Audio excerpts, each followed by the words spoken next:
Good afternoon, and welcome to this spring edition of what we're working on. And today, this quarterly event, actually, let me just turn down my audio on my own computer. We're not mess anything up.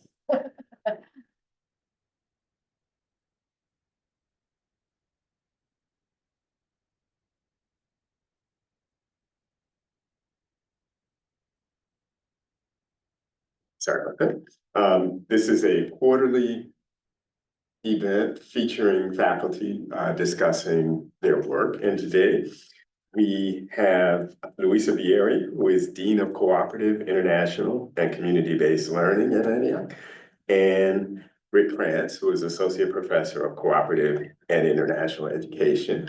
And so they'll each speak for about 20 to 30 minutes, and then we'll have questions for both of them afterward. So thank you so much for coming. And I'm going to turn things over to Luisa. Thank you, Kevin. Thanks, Kevin, and thank you everyone for coming out today, whether you are online or in person. It's good to see you. If you have at any point difficulty hearing or any technical issues, just let us know. I think Kevin mentioned he's monitoring the chat here for folks online, so you're welcome to use that. So I am excited today. Over the years, I have presented a range of work at Antioch College as a faculty member.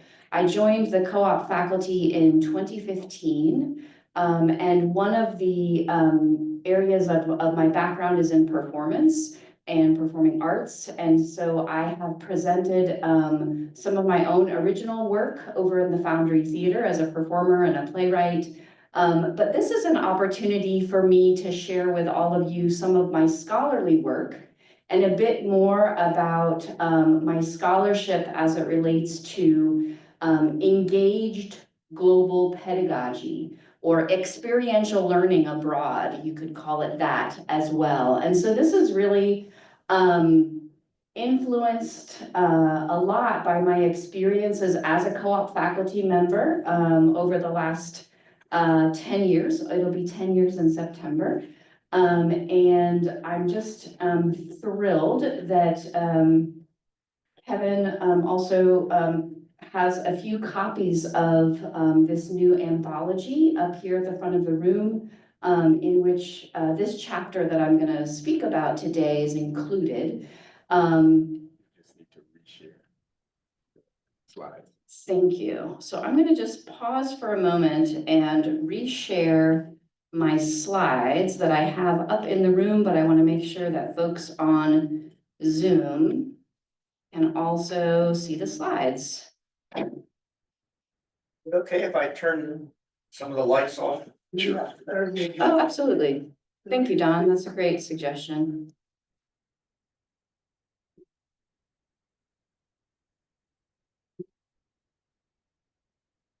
All right. So are you seeing those now, Kevin, online? Great. So I am gonna share a bit about the theoretical and pedagogical, or the teaching approaches to this work. I've entitled the chapter Engaged Global Pedagogy, Moving from Study Abroad to Transnational Scholar Activism. I will also be sharing throughout these slides a bit of examples from our co-op program. This first image comes from a mural created by a group called 67 Sueños. They're out in Oakland, California. They are a program within the American Friends Service Committee, or AFSC Oakland. And we've had several students on co-ops out there with 67 Sueños over my time as a co-op faculty member. And this is one of their community murals that just gives some examples of how our students move into scholar activism. So for those of you who are not in this room, this is the new anthology. It was just published this year, although many of us have been working on these chapters. We actually were working on it during the pandemic.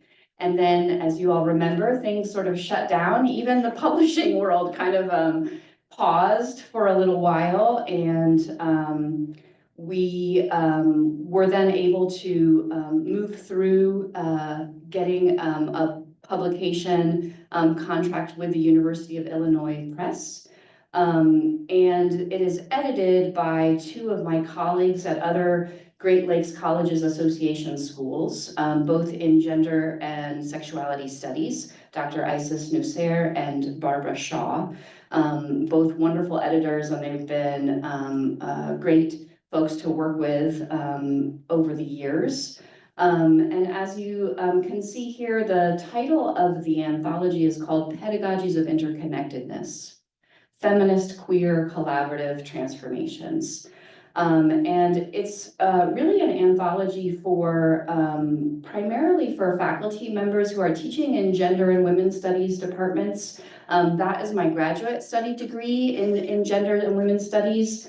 And I did that graduate program at the University of Utrecht in the Netherlands. And so a lot of my work, even starting from undergrad and graduate studies, has been with an engaged global lens. It has been done internationally, and it's been a great honor to have had those opportunities.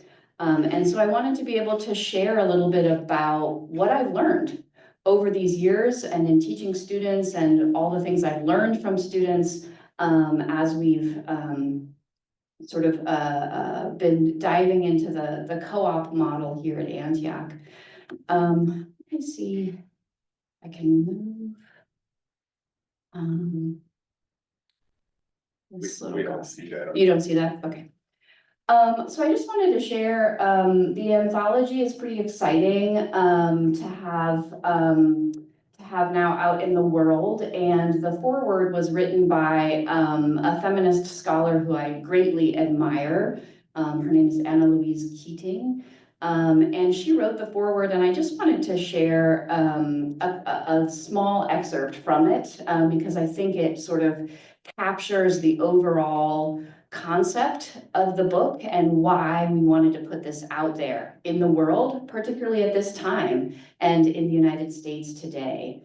Anna Louise Keating writes that, grounded in the belief that radical progressive change on individual, collective, national, transnational, and planetary levels is urgently needed and in fact possible, although typically not easy to achieve.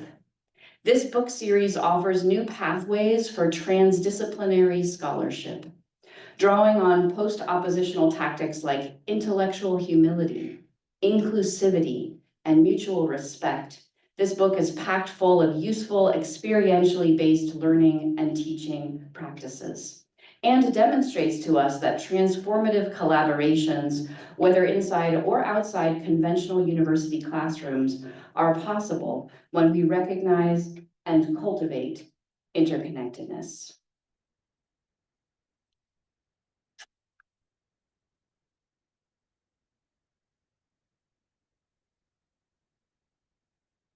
Sorry, I'm just getting my slides going here. So I began actually working in study abroad in the early 2000s and into the mid 2000s. I had studied abroad myself as an undergraduate, and I spent a year abroad in Buenos Aires, Argentina. I learned, I had been taking Spanish language classes during high school and college, but then it was really when I was able to study abroad that I fully engaged in both the language and the culture there. And it was a transformational experience for me in many ways. And so when I entered as a young professional, entered this world of study abroad, I was really inspired to bring these kinds of opportunities to other undergraduates around the country. And I was convinced that, particularly for US American students, it was really important to go abroad and live in other cultures and begin to understand other ways of living throughout the world. But I started to become sort of increasingly unsettled about where I was seeing study abroad headed in higher education. It was the pedagogy, the teaching in American study abroad programs was typically focused on a singular country, right? There was a destination, like you'd go to France. And it was for learning that foreign language and culture.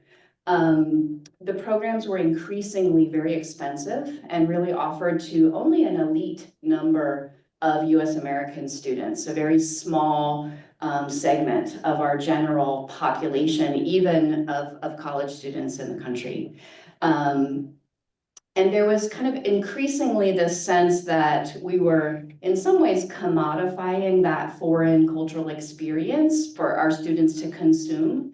And our students who could afford to pay for those experiences and sort of have a, in some ways, a sort of stereotypical foreign experience abroad. And so in the mid-2000s, I read this Gristwood and Wolf article, and they were analyzing student learning outcomes, kind of looking at what students were learning towards increasing their intercultural skill development. And some of what they were finding, and this was presented at a NAFSA conference that I attended, and they were finding that some of our students in the United States were actually backsliding with their intercultural skill sets, even after having gone abroad. Sometimes they were very short study abroad experiences for just a couple of weeks. And they were finding that some of the students were actually reaffirming some of the cultural stereotypes that they had around those countries and those cultures. And so Wolf and Gristwold were essentially kind of looking at this idea that if you're just going to reaffirm the nation state as a singular, concrete space without emphasizing the historical, economic, and political interconnections, such as those with the colonial legacies, global migrations, and flows of capital, that we're really missing a lot in our critical ability to teach students what they need to know on an international level. So I was increasingly interested and engaged in social movements and seeing these like flows of capital and information, that they were increasingly operating on a global level. Issues of environmental degradation, economic exclusion, and gender violence are not confined to a national boundary, even as local impact is unequally distributed and exacerbated across various regional, social, and economic landscapes. So I wanted my students and I to be able to learn from and become involved in these movements, even as we were implicated in the movements themselves, both at home and abroad. And so now I'm going to dive into a little bit of sort of transnational feminist scholarship, which is where my graduate studies was really grounded, with transnational feminist scholars in Utrecht in Europe and globally. And so that's really where I grounded my work for this chapter, and where I started to find some of the answers that I was really seeking on how to invite that critical engagement for our students as we teach and dive into what is international education. So Chandra Mohanty and Jackie Alexander, in their work, Cartographies of Knowledge and Power, articulate the ethical pitfalls of many study abroad models from a transnational feminist standpoint. They assert that the neoliberal academy generally reinforces a sort of neo-colonialist capitalist structure and knowledge frameworks, and argue that transnational feminism should, by definition, centralize anti-racist and anti-capitalist critique.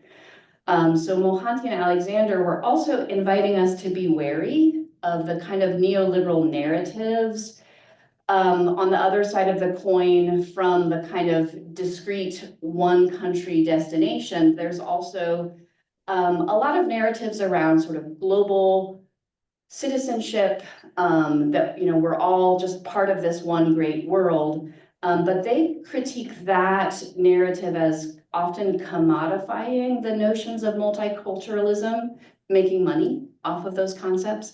That's what they mean by commodifying them, and often also flattening differences and ignoring inequities, right, of power and privilege. If we just say we're all in the same boat and it's one big multicultural family. So there's multiple ethical questions. Sarah Ahmed, another transnational feminist scholar, points out in Close Encounters, Feminism and in the Globe, that we cannot ignore our already deeply implicated relationships within the structures of globalization. Women in different nation spaces within a globalized economy of difference cannot not encounter each other. What is at stake is how, rather than whether, the encounter is taking place. So another thing that a lot of transnational feminist scholars look at is how, in fact, even right here in our communities in Southwest Ohio and Yellow Springs, if I was to look at the tag on the back of my t-shirt and where my t-shirt was produced, it may have been produced in Southeast Asia or in India or in Mexico, and that we are everywhere at this point in time implicated in these global structures where probably it was women workers making the fabric of this very t-shirt. And thus, do we have to go abroad to have an international or global lens? Or is it our responsibility to really start to critique and understand where we are situated in those global encounters? Because as Sarah Ahmed points out, they are happening whether we pay attention to them or not. And so if they're already happening, how do we engage? And that is really the critical question, more than do we engage at all? So I was, really piqued by this, really interested in how do we approach global learning then with an engaged and ethical lens for our students, and how do we model that? When I began working in the cooperative education program at Antioch and observing student learning abroad, I was seeing that they were being asked to directly contribute to community efforts abroad. And I started to become inspired by a model of cultural exchange that seemed to be centered on some shared goals and movement building. So this picture, I'll just see if I can move. I'm sorry, I'm having difficulty with my slides and my pictures here. This is a picture of Lucas Bautista. He was an Antioch student, I think class of 28. This is him working for Club de Reparadores in Buenos Aires. This is the repair club. Did I say 18? I think 28. No, oh, I'm sorry, I meant 2018. Thank you, Kevin.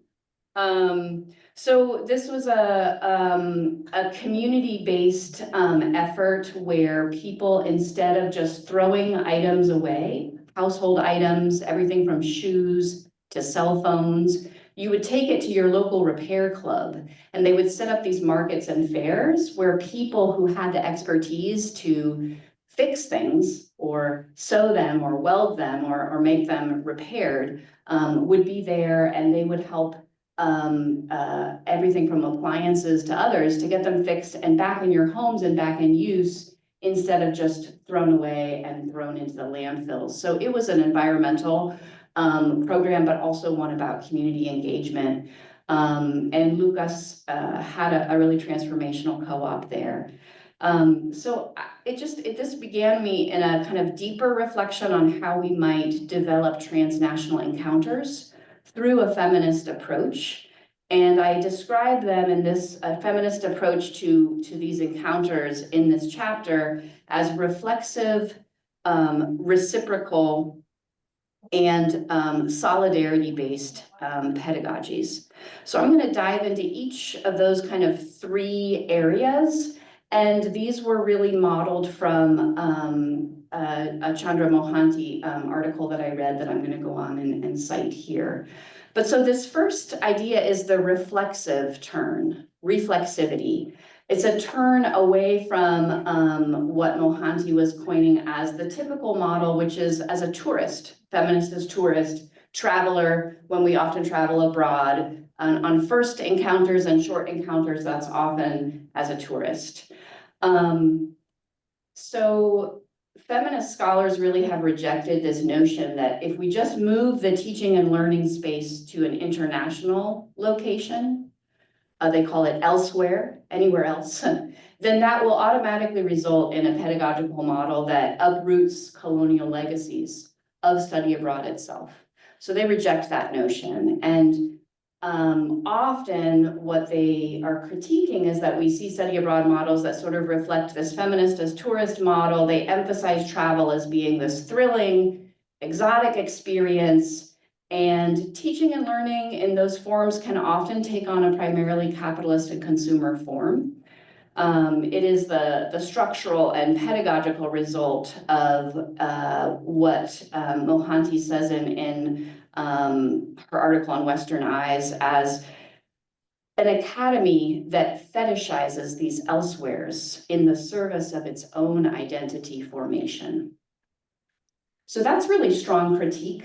It was very strong for me to read these critiques, and yet I could see spaces in which, even from some of my own experiences, I could see that that lens and that viewpoint. So in this sense, if our own identity is forming around a sort of problematic relationship to another, rather than really focusing on a principal tenet, on one of the most important ideas behind pedagogy through a feminist lens, which is reflexivity. What do I mean by that? Reflexive thinking is about thinking about who we are in ourselves, and it's critical to start to uproot our own internalized attitudes and assumptions that we have picked up from our own culture, right? I like to tell students, our culture is like the water that we swim in. And if we're all fish in that water, we don't even really know what our culture is until we're suddenly outside of that water. And that's the first time we get to really see it. But when we start to really reflect and learn more about looking at our cultural frameworks with a critical lens, we can see the legacies of Western hegemony and white supremacy here in the United States. And we can start to bring our attention to what Adrienne Rich and later Karen Kaplan describe as a politics of location. This is a really kind of fundamental idea for feminist scholars, where you're looking at the political implications of where you are from and understanding the implications of the colonialist, the capitalist, those patriarchal oppressions that are present in our own lives and that have historical connotations. And we're learning that through history and through learning about our society, our nation, our history. And that the learning of self-reflexivity must take place to understand the politics of our own locations as a foundational piece before we can truly understand others as well. And so what does that take? What does it take to be in a kind of self-reflexive, uprooting some of our own internalized oppressions? To be in that space, what I argue in the chapter is that it is imperative to be in sustained dialogue with others. And part of that, I talk about the dialogue across difference class, that I was a part of a small group of faculty members, Dr. Kevin Magruder here and Louise Smith, to start to design this class about dialogue across difference. That's a required part of our general education program here at Antioch College, and many other faculty members have now contributed to it. And so what I talk about here is just really the importance of being in sustained dialogue, learning from differences with our colleagues and students and community members right here in the United States, right here on our campuses. And that's a really important part of understanding how we can bring those skills to other cultural contexts. I'm conscious of time, so I'm going to keep moving a little bit faster through my slides. But I talk about the process of deep listening and how we can begin to get an awareness of our own power and privilege structures. And I just wanted to give a shout out that I'm really grateful that we're continuing to engage in these practices. Just the other day, we met on Community Day, and we had this wonderful training with University of Michigan on intergroup dialogue. And I feel that these practices are foundational to any kind of successful global pedagogy. So the next piece is reciprocity, or the reciprocal turn. And this idea that Chandra Mohanty describes as that we need to have an idea. Well, generally, we sort of have an idea that when you're far from home, that's really the part that's going to be fundamental to learning about difference. But she insists, and I agree, that the academy is not the only site of knowledge or expertise. And that actually we really need to have a deep appreciation of the knowledge that's generated through communities of practice and social movements, both at home and abroad. And those knowledges are of equal importance to that in the academy. She says that requires a recognition that knowledge is produced by activist and community-based political work, and that some knowledges can only emerge within these contexts and locations. And so in addition to that, the idea of the reciprocal turn or reciprocity is that also when we are designing these kinds of global study abroad or global co-op opportunities, that it really needs to have a deep mutual benefit, that we're striving for our students to be able to contribute to what are community-led impactful programs or initiatives or projects abroad. This is Ana Samake at the Tandana Foundation in Ecuador. We've had students there over the years setting up the IT lab, the computer lab at a rural school in Ecuador, where they had the computers, but they didn't have the know-how to get the lab up and running. And our student, Tim Grant, did that way back in 2016 or 2017. Ana Samake helped with English classes for these young students, was something that they requested. They were asking for more English language classes. And we've also had CJ McGilvery there, here pictured helping with community gardens and food sovereignty and getting food being grown right there in their schools at Tandana. So it's a really a great example of how Tanya Mitchell talks about service learning models in higher education, and that we really need to focus on developing authentic relationships. These relationships that are based on connection, that the communities are in the lead. They are making the decisions on what projects are needed, how to tackle them, and that we are there to support and provide energy and sustenance so that these projects can be sustained over time.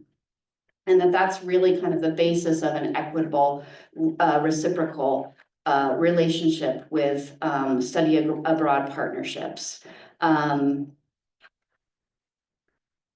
So the final turn that I take in the chapter, and that Mohanty also describes, is how do we make the connective turn towards a sort of feminist solidarity model?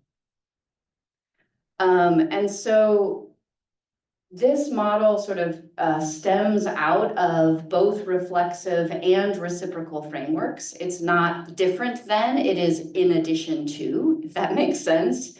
Mohanty explains that the feminist solidarity model invites an understanding of the co-implication of our lived experiences and our relationships as interconnected through both differences and commonalities. She goes on to say the local and the global are not defined in terms of physical geography or territory, but exist simultaneously and constitute each other. It is then the links, the relationships between the local and the global that are foregrounded. And these links are conceptual, material, temporal, contextual, and so on. Differences and commonalities thus exist in relationship and intention tension with each other in all contexts. What is emphasized are relations of mutuality, co-responsibility, and common interests. And this is what anchors the idea of feminist solidarity. So this is a picture of me on campus. This was, I think, back in 2016 or 2017. This was we had a strike on International Women's Day, March 8th. Some of you may remember that it was a call for an international strike for all women to go on strike around the country and just don't do work.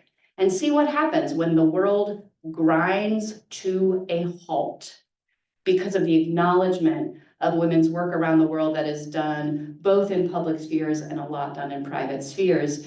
And so this is a group of faculty and students who joined me, staff also. We were out on the horseshoe. We did a whole day of reading and spending time together and talking. And at noon, we got out and did a circle and a protest. And we timed that to be at the exact same time that our collaborators in Buenos Aires with the Mujeres de Artes Tomar movement were also having their protest in the streets of the capital of Buenos Aires.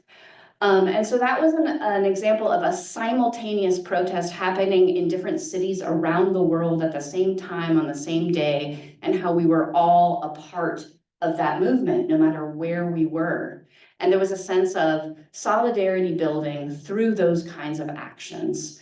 This is a photo from a teach-in that we did, a part of my class, and then I invited this Argentine feminist performance group, MAT, they go by their acronym, MAT, to do a residency at Antioch. It was during the pandemic, so we did it on Zoom, which was kind of weird.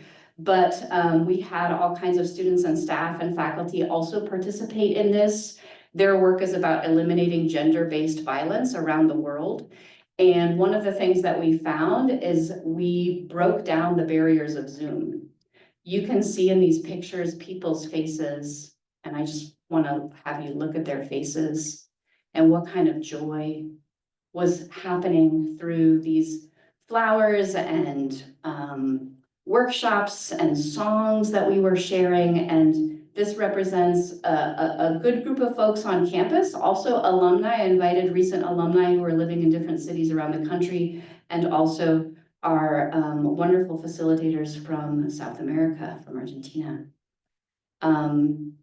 So I'm gonna close out, but I just wanna describe, because I think a lot of us kind of wonder when we're involved in social movements, like, what's next? How do we do it? How can we make it effective? And so a lot of transnational feminist theorists agree around how to make these kind of alliances that are centered on authentic and reciprocal relationships that allow us to move into action together. And building a model of coalition. Coalition building is talked about from Yuval Davis to Karen Kaplan, Elora Chowhurdy, many others, Sandoval. They talk about a differential consciousness. And Anna Louise Keating, who I mentioned earlier, did the intro, the foreword to the book, talks about in her book, Pedagogies of Invitation, the importance of redesigning the pedagogical encounter, right? Which is the classroom, but in co-op, this is happening all over the world, wherever our students are, right? Their encounter as a shift from me to we consciousness. And she argues that the hyper-individualism of the capitalist project denies the acknowledgement of interconnectedness and interdependency, how we rely on each other and how our actions also impact each other. So she argues that acknowledging our interconnections with a we consciousness can start to really engage in a possibility to work together for compassionate social change. And one of the things I love about scholarships, feminist scholars, is they're often talking about the process of becoming, or the potential for something happening, or that we strive for these things because we recognize that they are aspirational. But when we do experience them and feel them and see them, they can start to really ring true, and we want to be able to recognize those moments. This is Hannah Craig on the cover of Página 12, which is a major Argentine newspaper. It's published in Buenos Aires. She is here with members of MAT, that feminist performance group, but also community members and women around the country who came together for one of their protests when Hannah was on co-op in Buenos Aires with MAT. And you wouldn't know that this is a student from the United States who is studying abroad in Argentina. And that's her. She's just alongside all of these women. And they are in this location in Buenos Aires, but they're all in this movement together to end gender violence. And so I think when we see this kind of thing and we can recognize it, we can say, oh, that's maybe what that looks like. It has been incredibly inspiring for me to work alongside of our students in co-op, to learn alongside of what I would say are some incredible social movement builders around the world. And so I'm gonna end this by just, other than sharing a little bit more about Matt, is just to really say that where I end the chapter, and I do talk about each of these co-op examples in the chapter, but I end it by sort of an invitation for faculty across the country and in higher education. I invite all faculty to be thinking about how we can create engaged transnational programs that emerge from sustained relationships of scholar activists. How can we, in our own scholarship, implicate and be involved in movements that are both local and global around the world? And as we become more involved, we will involve our students, and we will create some of those authentic relationships that our students can engage in. And that kind of dialogue is movement building. It is generative. It does have tension, and it does have ethical challenges. But in the chapter, I talk about the importance of diving in and doing it anyway. Just being aware and conscious of those ethical challenges doesn't mean you shouldn't do it. You should still continue with doing the work so that we can keep building our movements and having more of our students involved. So these are the works cited, and I'll just leave this up, and I'm going to invite my colleague Richard Kraince up to speak, and then we will be inviting questions at the end of today. Thank you for spending some time with me.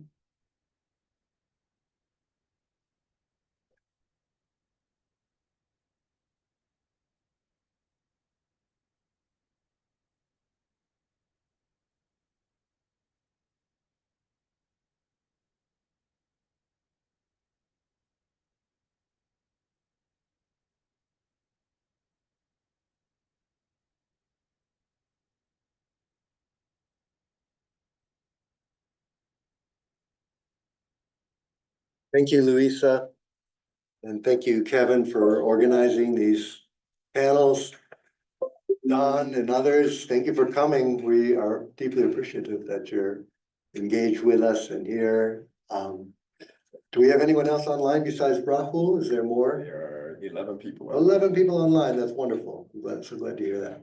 Welcome all. And I'm going to open up my presentation.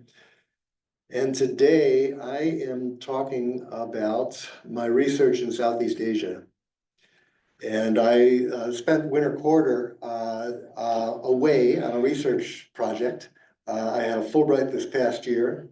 And just restate your title for people who weren't here at the beginning. I will do so. I think I want to share this though first, correct? Share my screen. Yes. And to do that, Kevin. That green arrow at the bottom. In the middle. In the middle. Got it. The green arrow at the bottom in the middle. And then you'll see, and then you'll click on your presentation. Excellent. And then press share. All right.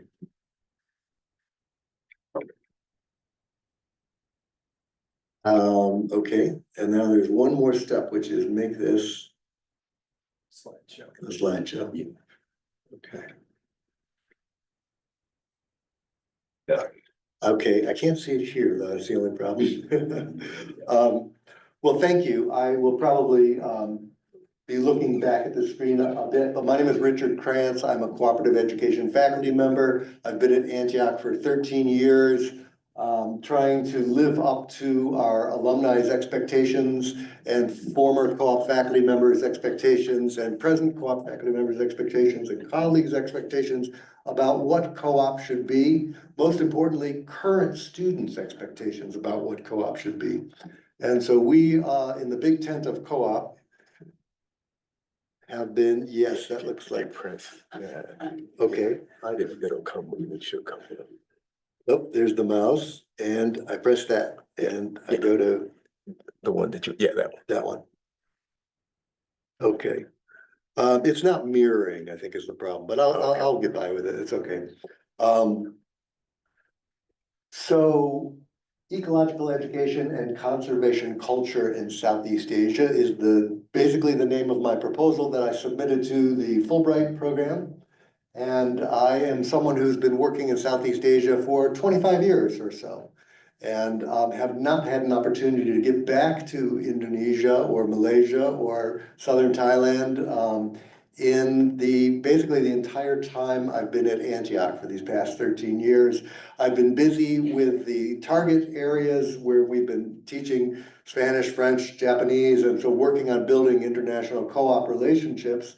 We've been in 44 countries, but I don't think we've had anybody yet co-op in the Philippines or Indonesia. So this is finally my opportunity to get back to the field. You know, Southeast Asia is sort of between, historically, China and India. These are the islands between, Nusantara in the vernacular of Austronesian speak. But these islands are places that are burgeoning with young populations, and it makes it very exciting for a scholar of higher education, as myself, to think about what Southeast Asian people are doing to educate their citizenry with the end of thinking about conservation and ecological restoration. So my Fulbright is structured around the Association of Southeast Asian Nations, ASEAN, and there are 10 countries officially in ASEAN, plus the newest Southeast Asian nation. Anyone know the newest Southeast Asian nation for 500 rupiah? Who would like to give us an answer? What's the newest Southeast Asian country? That might be not the Marshall Islands, but that's a good guess. It's the smallest one down on the bottom, Timor-Leste. Good job, 500 rupiah. Luisa's ahead of the pack. Who is the president of Timor-Leste? Jose Ramos Horta. Where did Jose Ramos Horta get his degree? Antioch. Antioch Midwest. So we have an Antiochian as the president of East Timor. I was not able to get to East Timor on this trip, but maybe next time I will be able to pull that off. I will dwell just slightly here on the mechanics of this because I think some of this fell out of that happens. Yeah. Is there a way to get it again? Yeah. Hello. Okay, sorry. I hope that people can hear me okay. Yeah. I'll try not to touch this anymore. But I dwell on this a bit because I know some of my colleagues are interested in possibilities of sabbaticals or when they're reinstated or research projects or opportunities to help students land Fulbrights when they graduate. And this particular Fulbright research program is one of the few that is a multi-country study. So I was able to zero in on this and realize I could do a project in Indonesia, Malaysia, and the Philippines, which is what I proposed and which is what I ended up landing. 3 different visa processes, 3 sets of relationships. Whether or not that's a good idea, I don't know. But this was around, if you go into the Fulbright, you start looking at possibilities, you can zero in on things that are attractive to you because of your field. I'm a scholar of higher education. I'm also an area studies scholar. This kind of suited me up to be really attracted to this They're working on educational policy, environmental science, conservation, wildlife trafficking, ASEAN studies, and I focused my proposal around these things. ASEAN has a number of projects that they fund and support this multinational entity. And one of them is the ASEAN Heritage Parks. And there are 50 ASEAN Heritage Parks scattered across this vast area. And so this was one of the things that excited me early on, but it wasn't enough for a higher education scholar to really feel like I was a viable candidate if I just was gonna go study ASEAN Heritage Parks. I could figure out maybe how to do that with education in parks. But really what I found as I was looking at the ASEAN possibilities was the ASEAN University Network on Ecological Education and Culture. They have a whole initiative that is dedicated to helping develop a generation of Southeast Asians who will have the mindset and competencies to conserve and preserve the environment, even as they face the challenges of dramatic social change and economic growth. And so lots going on in Southeast Asia. This seemed like a wonderful opportunity for me to develop a proposal around this. What I'm really talking about here are some broad research questions. And you can see the first research question, I sort of reframed what they said. You know, how are these Southeast Asian universities really instilling in young people the quality of mind necessary to preserve the region? And these are also asking about this environmental subjectivities. How are people being conditioned to think about the environment, to see their role in the environment? This is what I was going after to try and unpack. I identified 3 of the leading institutions that were involved in the ASEAN research, ASEAN EEC, the Ecological Education and Culture Network, and that's Gajah Mada University in Yogyakarta, Indonesia, University of Malaya in Kuala Lumpur, Malaysia, and Ateneo de Manila University in Manila, actually in Quezon City. And also I got support from the ASEAN University Network itself. So these were the entities that I put together. If I had the pointer working, which it might actually work, I would zero in and be able to point very directly where these places are. But the first location, and I hope that's clear. If it's a little blurry, I'm not sure. But I started off in Singapore because I landed after the 17-hour flight out of San Francisco directly in Singapore. And I've been working in Southeast Asia long enough to know that you don't land after a 17-hour flight and then get on another flight to Jakarta to continue your business the next day. I always plan a little bit of time to unpack and catch up on sleep. And what I plan to do this particular time was to explore an island off the northern eastern shore called Pulau Ubin. And that is right on the border between Johor, Malaysia and Singapore. And it is a former fishing village and sort of mining region that has been reclaimed as a natural area. Kevin. I notice your slides in this presentation, they're not scrolling. Maybe if you can unshare and then share again. All right, folks out there, I'm sorry that this is happening. Unsharing. And I'm gonna share again, right? Yeah. Okay. And I'm gonna go to that green arrow again. Yep. And PowerPoint. Yeah.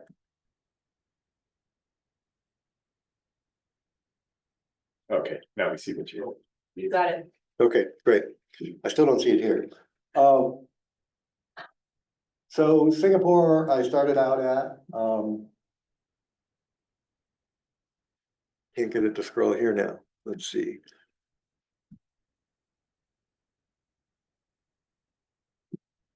Oh, they are going. Landing in Singapore, the first thing a traveler sees is an airport filled with plants. I'm someone who is working in the library to make sure we have some nice plant collections, and I was worried about who was gonna water my plants while I was gone, so I built a small plant wall with an automatic waterer, and fortunately, my colleagues were so nice as to water them, but then I got to Singapore, and you have an entire airport with, and there's actually a waterfall, the scale of celebration of nature within this confined space is flabbergasting. It's wonderful, it's beautiful, it's problematic, it's interesting, it's all sorts of things. It's unnatural, but it leads you to love nature. There's a lot of discussion around this topic and interest around this topic.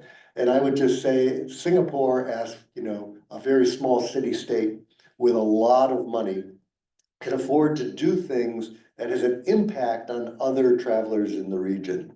And people from Indonesia, people from Malaysia, people from the Philippines who are traveling internationally often route through Changi Airport and are influenced by it. So this is some of the public education things that I'm looking at are things like that.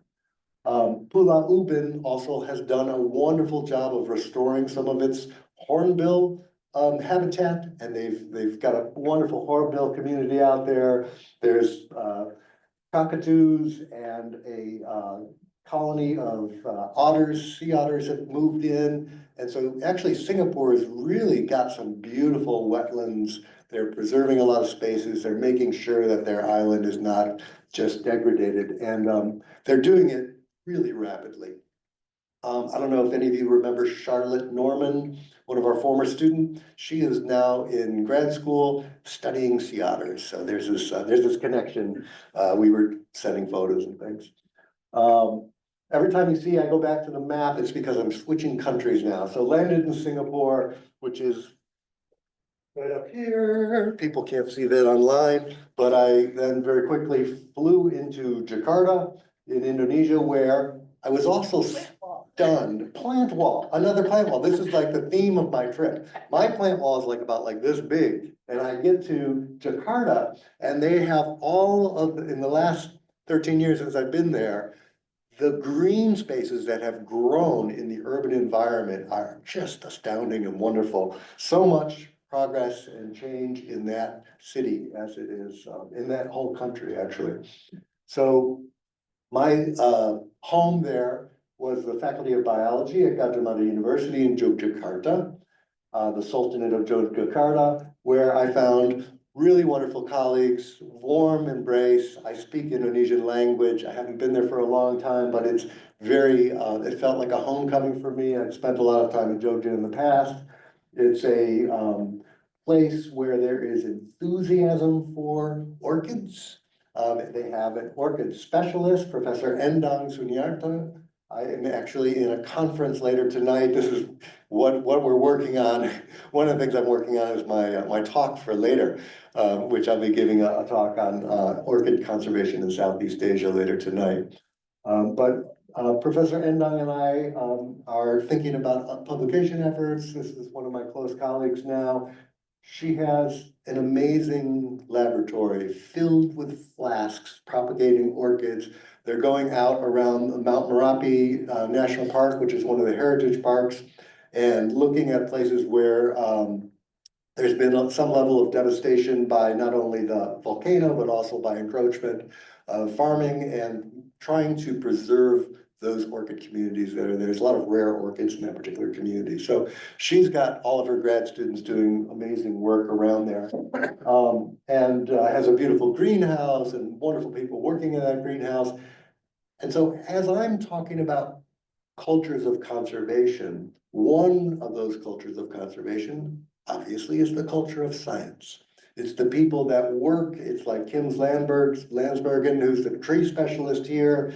It's Scott Millen, who works on microbiology. It's other people who are fascinated with the natural processes and are seeking to use their understanding to preserve the environment. And so students who can co-op in these kind of places, you know, this is what we're talking about as experiential educators. How do we get them to rub shoulders with the people who are really working in the field, not only to gain that knowledge in the classroom, but also to gain the culture of field work. And these folks are doing amazing field work.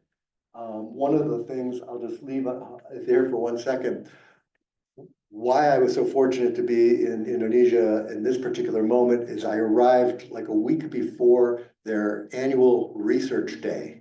And so the research day is when everybody in the faculty of biology presents. They have posters, and all of the students who've been working on their senior projects are presenting their posters, all the researchers. And so I was able to collect in a very short amount of time an enormous amount of information about what that faculty is doing, the kind of research projects they're engaged in, the kind of bringing that scientific knowledge to market. Students were also developing products, all sorts of very interesting products using materials, working with local communities.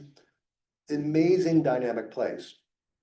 And one of the most important things about Gajah Mada University is it is a sister school in the sense that it sends every single student out for engagement in the field. And so students have to do, we send our students out on co-op 3 or 4 times.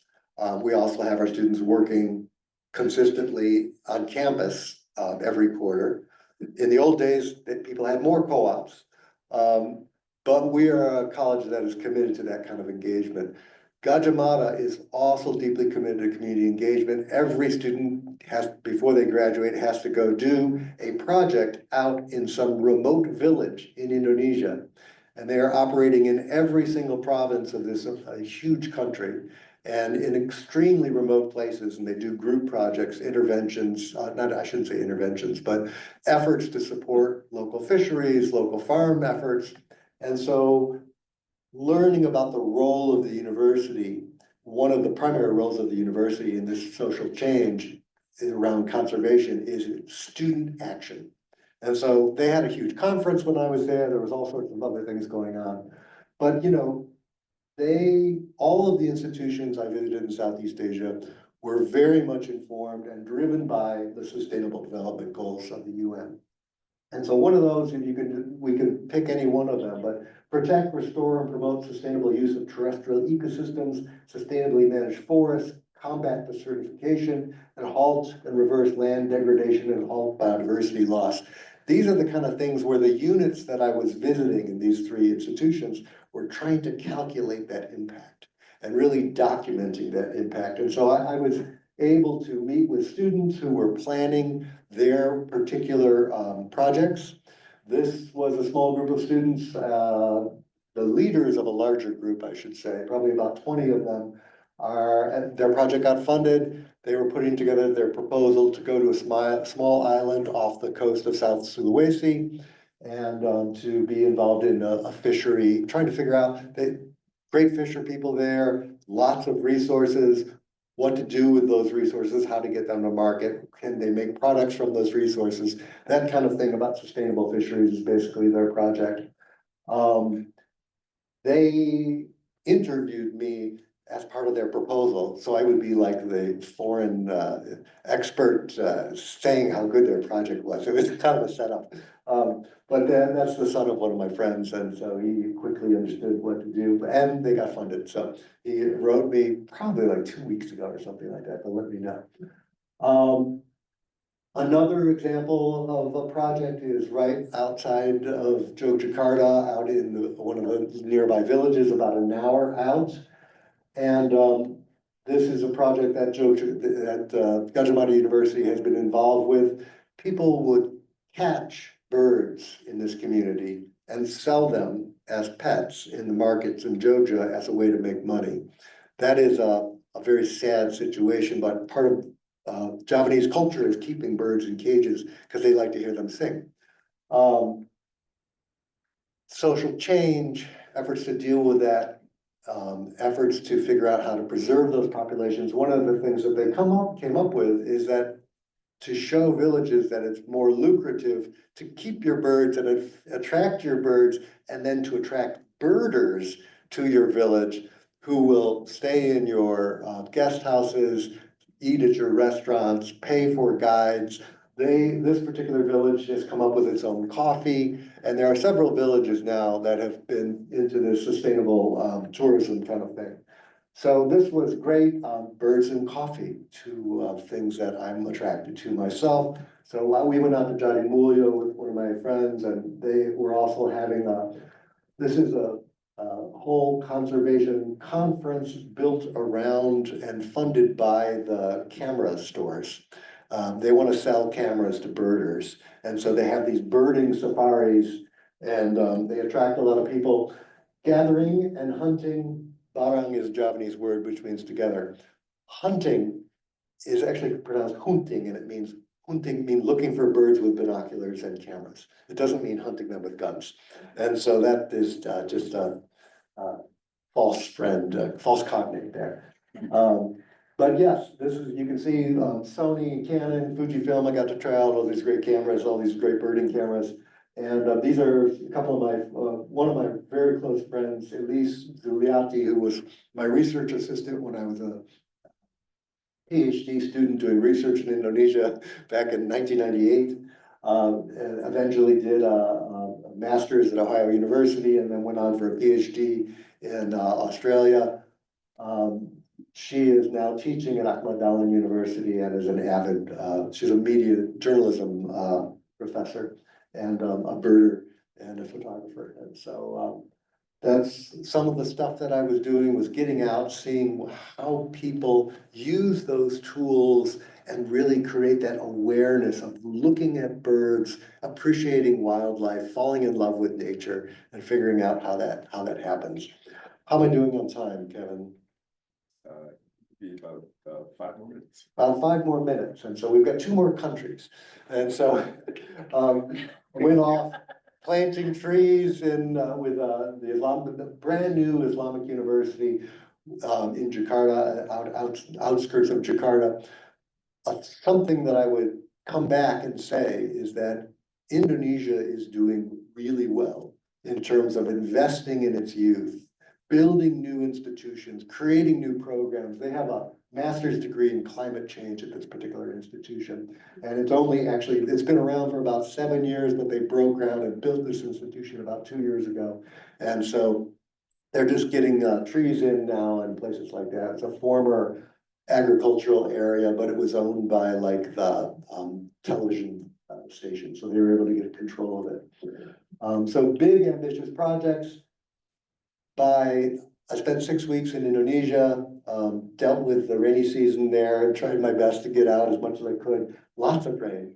Made it to University of Malaya in Kuala Lumpur, Malaysia, by mid-December, where I set up with another wonderful group of people at the Sustainability Center there on that campus.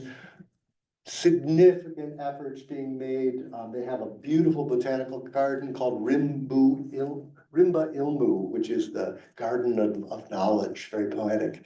But it's, yes, an 80-hectare site preserved within the middle of Kuala Lumpur. It's the lungs of Kuala Lumpur. And the lust of the developers who would love to get their hands on it. And that, still remains a debate. And a concern, but a beautiful botanical garden. And so some of these questions I keep kind of playing with: what emerging best practices in ecological education are becoming apparent among conservation ecologists, community educators, students, activists, policy advocates? This is a question that comes from those students who are engaged at Rimba Ilmu. So I met a bunch of students there and interviewed them and had a good dialogue with them, sort of a focus group. And they encourage, what they do, what their professor has them doing is going out to public places and interviewing tourists and interviewing local people and interviewing just varieties of people about their awareness of nature, their awareness of conservation, and what kind of practices could be put in place. And so they're thinking and developing questions that I then adapted to sort of ask my broad questions. ASEAN also was holding some of its high-level meetings while I was in Malaysia. And so there was a lot of messaging from ASEAN, like meet our adorable Langkawi resident primates while you roam around. These are the kind of things that I started getting interested in. There's a Langur Preservation Society in Penang, which is trying to figure out how humans and some of these primates can live together comfortably. There's issues, of course. Spot the great hornbill at Gunung Raya.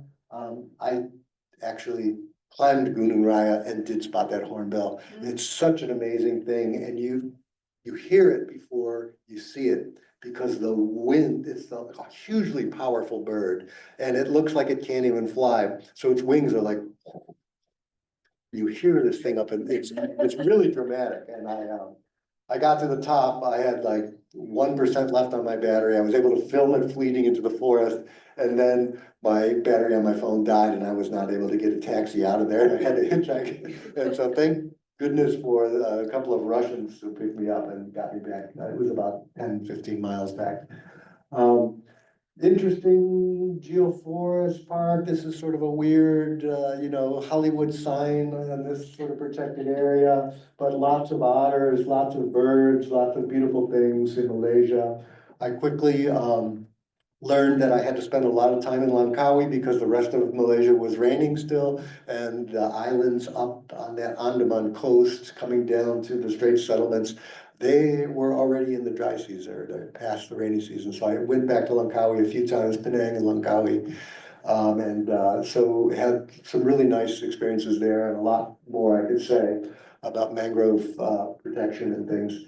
But quickly moved to the Ateneo de Manila University Institute of Sustainability at the end of January, where I engaged with a wonderful group of educators and people who were focused on transforming that campus, really making that campus into a sustainable facility. This is a Jesuit college, a Jesuit university, very much informed by the former Pope's ideas about environmentalism. This is one of the things that I'm writing about as well. I'm doing a comparative study of sort of Islamic Indonesian interpretations of religiosity and in the environment, and these Jesuit interpretations. And so that is for publication in a journal that's, I've got to get it done by the end of June, so it's coming along. But urban biodiversity, conservation, these kinds of things. We did a nature walk, happened to be happening with the day I got there, so I got a really good orientation with students. Again, laboratory is the place where some of this culture rubs off. The individual who invited me, who's head of this ecological education and culture initiative, is a beetle specialist. And so these are his graduate students in the lab there, and just wonderful people who took care of me a lot while I was in Manila. And just being around campus, seeing the wonderful sort of ways that people are celebrating nature. This was a group of students who were collecting money to save the Philippine eagle, and so they were having events. The organization is called Love Box, and they have all sorts of really creative and really fun events where they bring bands on campus and do all sorts of things, and they're focused on the eagle. So between campuses and the ASEAN Heritage Parks, how are these ASEAN Heritage Parks and other natural areas serving as focal points for dialogue with stakeholders across the region? In Manila, I spent a lot of time in Manila and around Quezon City, a huge metropolis, but I also made time to get down to Bohol and Panay were the two locations, and then southern Luzon. So those three locations I would sort of informally call as study sites, which are ASEAN Heritage Parks. And this is down in Bohol, some of the beautiful primates, just really interesting creatures who are extremely rare and threatened, endangered. the best practices, I spent a lot of time reading over some of the conservation, the sort of memoranda from various conferences on conservation and how local people were trying to figure out how to save various creatures and preserve various habitats. And went to a lot of museums, looking at a lot of community efforts around these things, small efforts, but also large-scale efforts. This is the Esplanade in the city of Iloilo. And Iloilo stands out at this place in the Philippines, which is really well-run. And also it has these beautiful mangroves going right through the middle of the city. And that are really extremely well-preserved. And they are the result of the efforts of one of the Ateneo de Manila graduates who's been the mayor there for quite a while, who has been just excited about conservation and made sure that those mangroves exist. So in Iloilo, as soon as work ends for the day at 5 o'clock, thousands of people are out on the Esplanade, walking, biking, jogging, and there's lots of esplanades. And so there's just, it's a very active, wonderful place to live, lots of healthy stuff going on. They love their cuisine, great food, good exercise. And I think a lot of it has to do with they preserved the mangroves and made a space outside for people to be. So that's a best practice. The other ASEAN Heritage Park, I went on a Rafflesia hunt. These are some of the things that I've been doing. Went with a group of homeschoolers who decided to leave their kids at home. They do this regularly, leave their kids and go off by themselves. And so I joined this group and, we went up to find the Rafflesia flowers, and there it is, the Rafflesia flower blooming, something I've always wanted to do. I think you could see these in Columbus at the conservatory. In fact, they have one there. But yeah, lessons learned through engagement with members of local community whose livelihoods depend on these. This kind of is one of the threads that comes through this. The river walks, the efforts to preserve the Pasig River that goes right through Manila, the people's lifestyles and who live on that area. There's a proposal right now to build a highway over the top of the historic Pasig River. And that is being fought by folks at this moment. But I did some work with the national parks while I was there, gave some presentation there, and just had really wonderful dialogue with folks. And now these are following up with the conversations around publication efforts. I've got about 3 things happening that I'm trying to balance. But trying to also get to sort of the larger project of looking at Southeast Asia as a whole and get something substantial published. And that's kind of what I'll be turning my attention to this summer, as well as trying to think about any of these in terms of co-ops. There's good possibilities. The US government contraction, the destruction of USAID, the ill will that the United States has shown toward other countries. These all have something of an effect. But I'm optimistic about where we'll go with some of these in the future. So I'll leave it at that because I think I'm over time. Good. Thank you.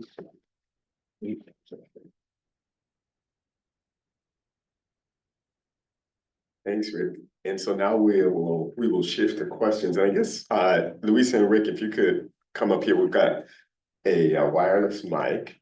And for those online, if you can, if you do have a question, if you could either raise your digital hand or your real physical hand. Good. And I'll feel, and those in this room, if you have any questions. Zoom. Yeah, you can pull up the Zoom, right? Yeah. Oh, still not coming up. Oh, I see. We're still here.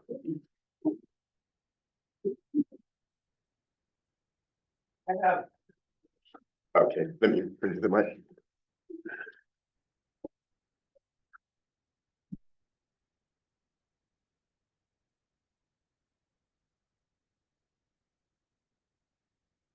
Rick,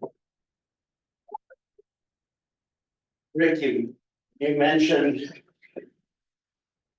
the program where students had to go back. I don't know if it was necessarily home, but go into one of the villages. I think it was in the Philippines, In Indonesia. Indonesia.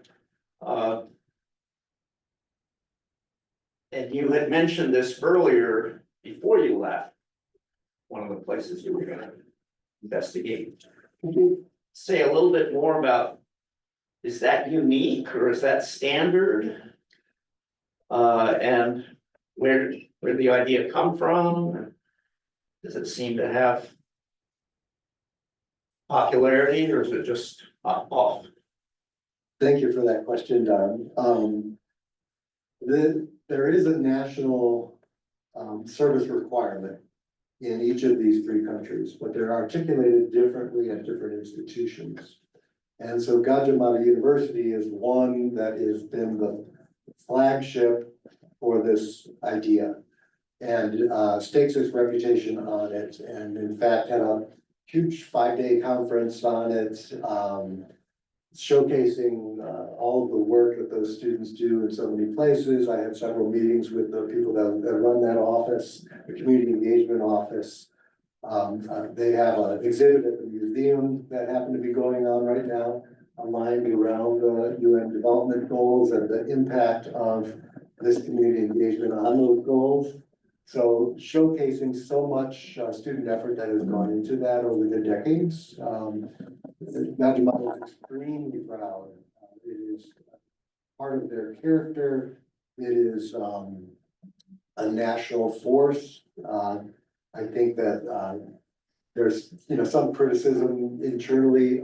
Gajah Mada as it's an elite institution, and so it has this network of elites all throughout the entire nation, and sometimes networks can get politicized. So with the last president, there was some politicization of what was considered to be the Gajah Mada alumni network.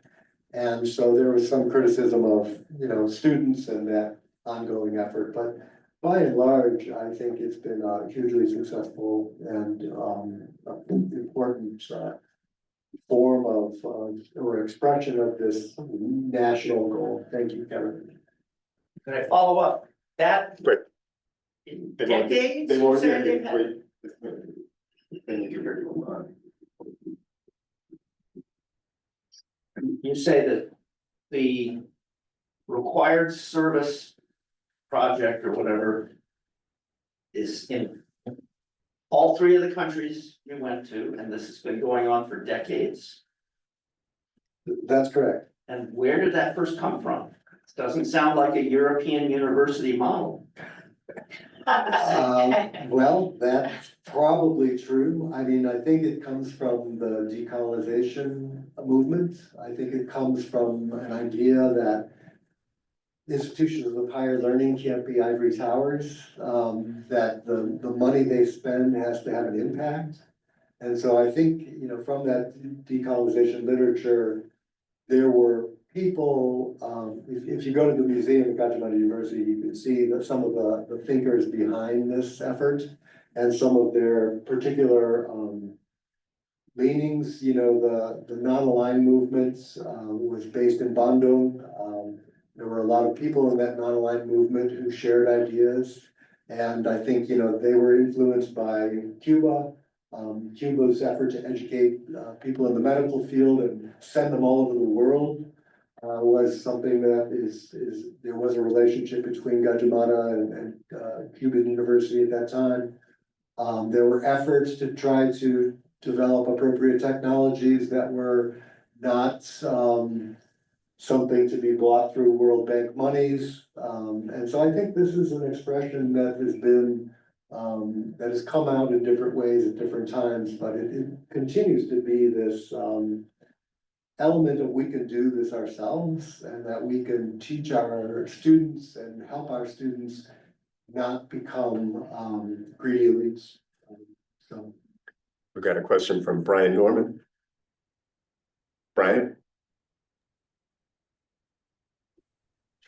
Oh, thanks, Kevin, for creating these opportunities. They're really special, and thanks, Luisa and Rick, for sharing some of your knowledge.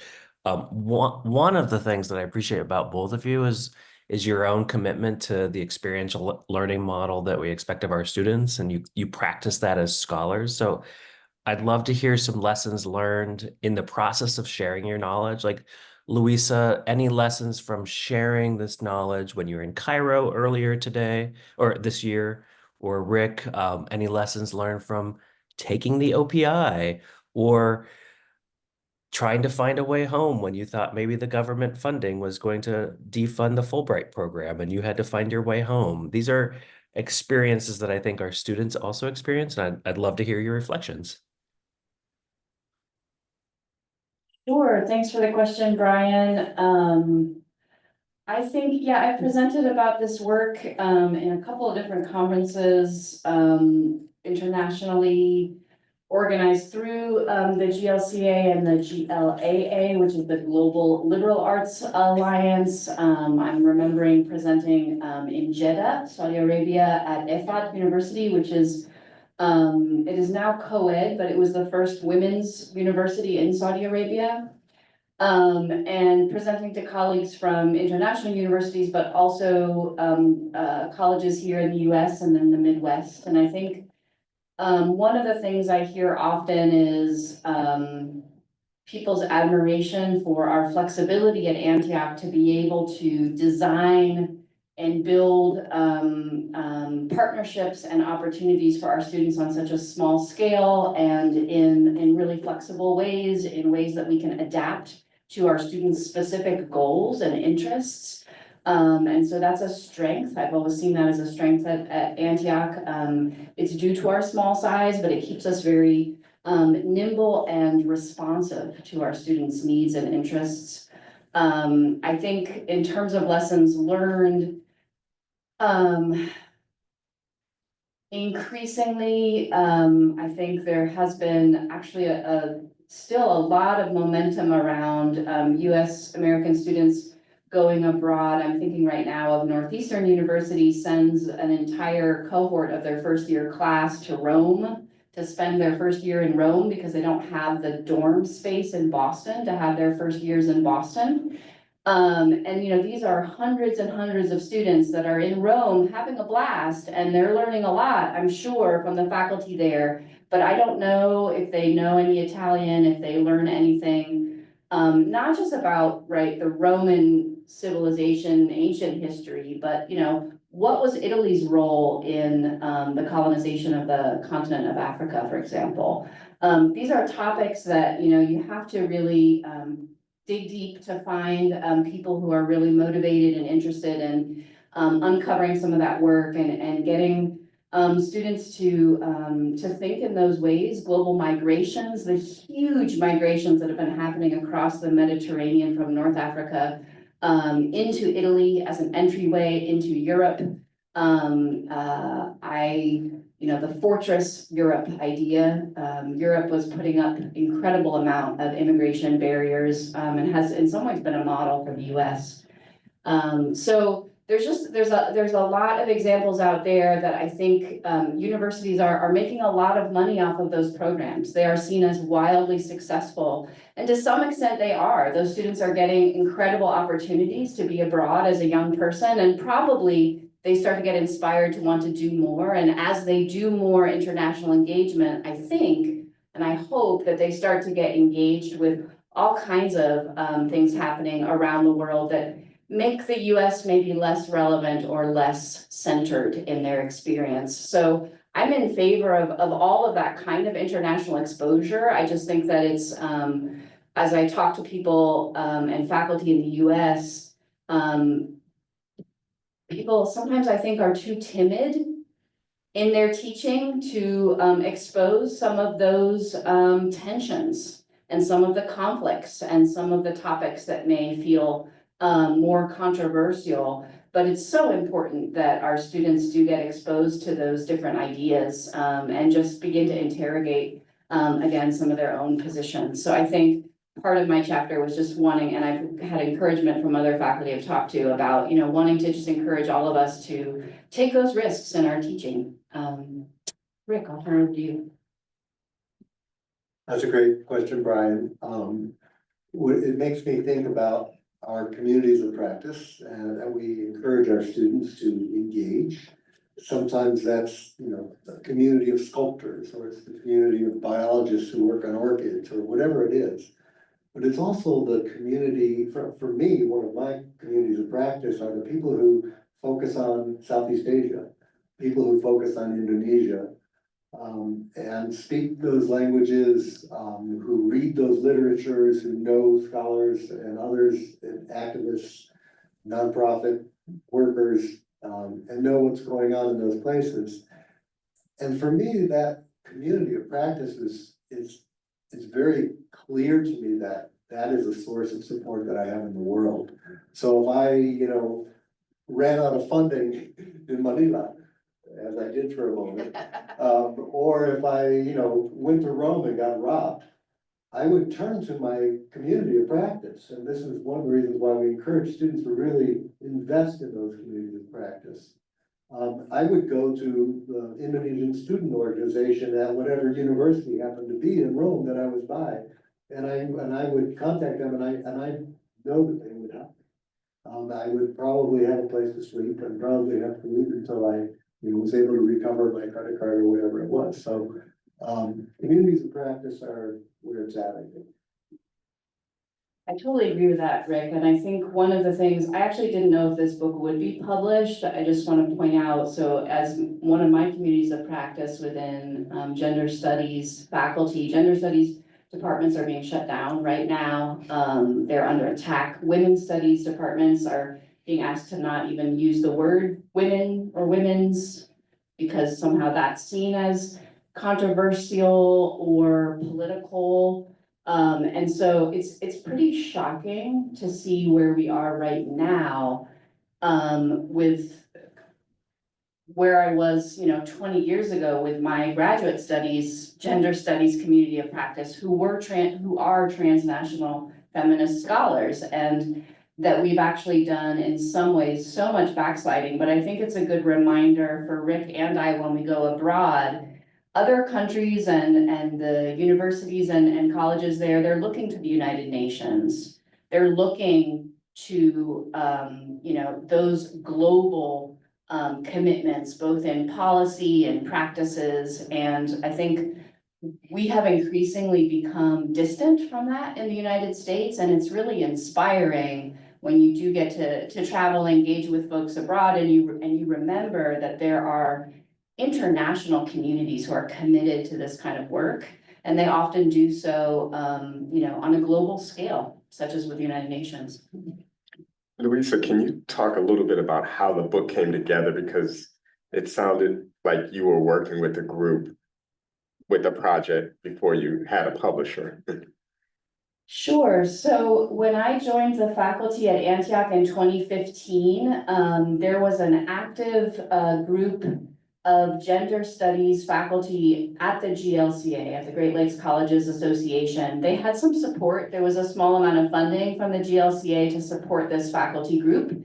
And they ran a series of institutes for young faculty, such as myself, at the time to work on developing both our scholarship, but actually really our teaching, and to use because the women's studies departments are usually so small, comprised of one or two faculty that are often teaching in multiple departments, right? They really wanted to have a kind of a community of support for these faculty. And it was older women's and gender studies faculty who said, we need to be mentors to these young faculty and support them growing up, and so, or building up in our professional careers. So it was an opportunity. I had the opportunity to attend two of those institutes that were held in Ann Arbor, Michigan with GLCA gender studies faculty. Since then, the GLCA has removed that funding. The group is now continuing on as a collective. There is no longer support from the GLCA, but the collective has organized some undergraduate conferences online and other ways, and we've tried to continue that work. So at one point in the collective, we had done a transnational feminist institute. I attended it with Dr. Emily Steinmetz, who was a former anthropology professor here. And from there was like a lot of discussion about our writing, and maybe, you know, the ideas of this anthology sort of emerged. And some of the more seasoned faculty, Isis, Sarah being one of them, and Barbara Shaw, took on the task of editing. Barbara Shaw has also co-edited a wonderful anthology it's a sort of intro to women's and gender studies anthology and I've used it. Marianne Davis, who taught here, used it for one of our intro to gender studies classes. And so she had an experience already of kind of building an anthology so that faculty members in this field could feel like they had some great support with including both older pieces that are sort of seen as part of the canon or part of what is, you know, understood to be what we need to know as foundational knowledge in gender studies, but then inviting new folks to contribute as well. Other questions, either online or in the room, for Rick and Luisa?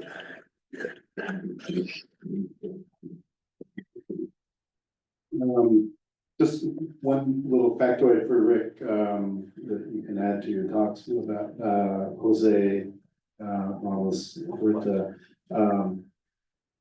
the program that he did here at Antioch was still part of the college when he did it. And then also that he is, which I'm sure you know, but didn't mention, is that he's, our other Nobel Prize winner, he's Nobel Peace Prize. So, yeah, we should, toot that horn. So this is mostly for Luisa, but both of you kind of talked about engagement in communities, and provided critique of study abroad. And I mentioned in a conversation a week or two ago about the study that Erwin Abrams and Paula Spear did, and that influenced Antioch practice for the study abroad program, which was to always include a work component to the study abroad experience. So it was I think it was minimum 2 weeks of work experience that was outside of the kind of classroom curricular kind of modality.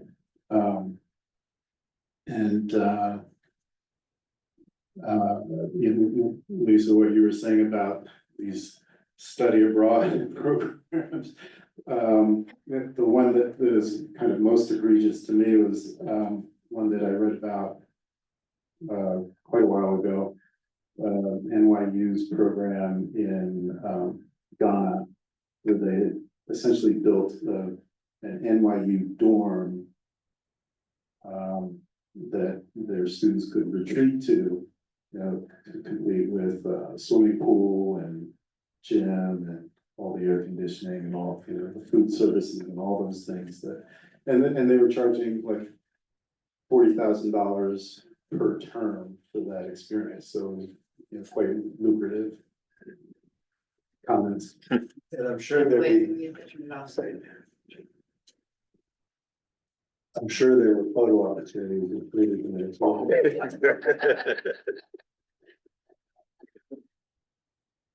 We're out of time, so I don't know if you had a question specifically, Eric. No. I know we're running out of time. Yeah, I spent a number of years at I was promoting study abroad programs actually for the college for Antioch Education Abroad before that department closed, and but I would go to the fairs and stuff, and it can be who had the best photos sometimes got the best attention, and sometimes those best photos were fetishes, were just sort of appalling, level of kind of what I would say is neo-colonialist efforts to keep white US Americans with money in places of power. And so, yeah, those fairs, after a while, I started to like really, grate on my nerves. And, I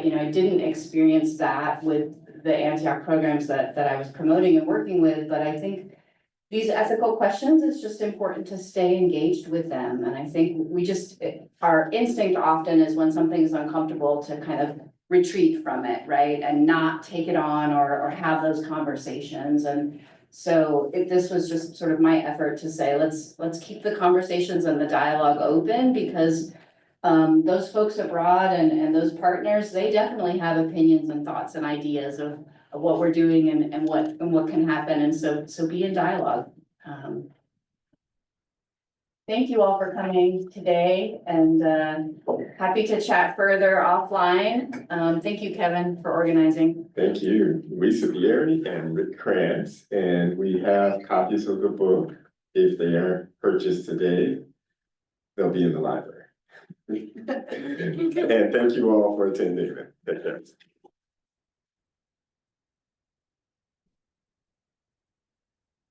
Great help picture. Yeah.